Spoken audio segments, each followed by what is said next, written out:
Welcome to my virtual office, the office in which I do telehealth. Now, sometimes people have questions with regards to telehealth and how it works. I want to kind of help you through that in the sense of it's everything like doing FaceTime. So if you could grasp onto that comfort that you would have when talking with someone via FaceTime, that's the same thing that comes through the channels of telehealth.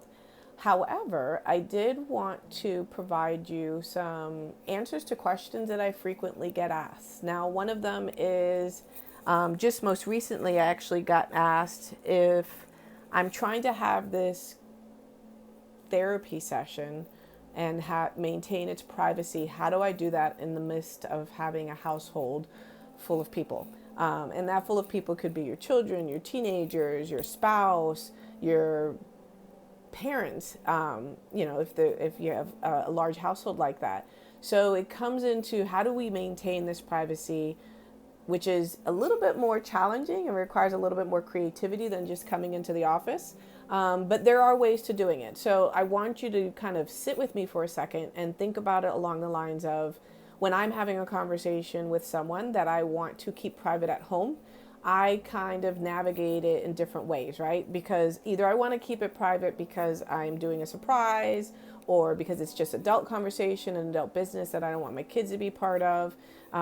There just could be times where I just want to have me time. I don't want to be interrupted by anybody. So different ways that I go about achieving that is I go in the bathroom because I'm able to put on the air vent. It's in the master bedroom, so the master bedroom door is closed, and I'm in the bathroom, so that affords me some privacy. Another way I do it, which is probably one of my favorite places, is just to go into the car. When I'm in the car, I have full control of my environment. I get to sit there, distraction free, completely focused, privacy 100% over, and I'm just able to just have that conversation that I'm looking to have.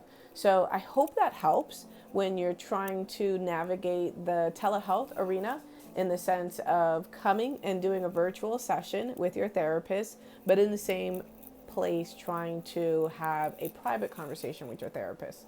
Another question I've gotten most recently is how do I do these sessions when I have kids present? So my couples will ask me that, like they're wanting to continue their therapy, or even couples wanting to start therapy. And they're like, how do I do telehealth sessions with kids present? Well, there's a couple of ways you could go about doing it. Number one is setting up either like a quiet time box or a busy box.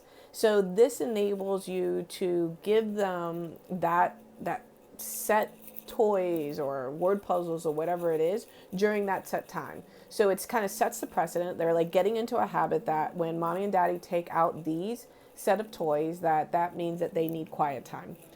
So that's a way about doing that. Another thing that you could do is limit their screen time during the day. So again, same kind of thing when I know I'm going to have a private conversation with my friend, or I just want to talk to them because it's just, I've been mom mode all day long. So one of the things I do is I will limit their screen time, and then during that time I'm like, hey, it's time to go watch a movie. It's time to, play on your electronics, and that gives them something they want to do, and it gives me the free time to do what I need to do. Another thing you could do is set up expectations. Like just have a conversation about it. Say, hey, listen, mom and dad are gonna, take some time to do something for us.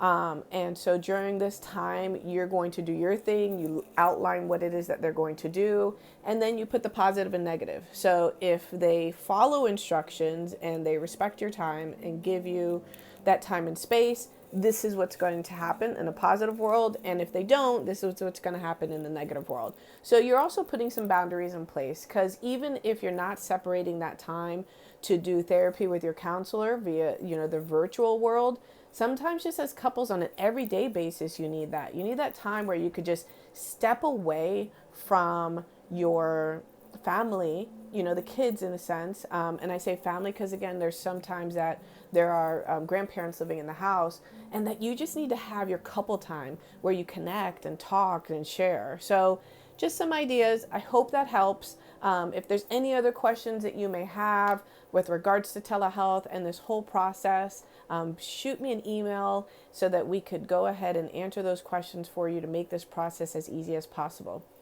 Thanks for joining.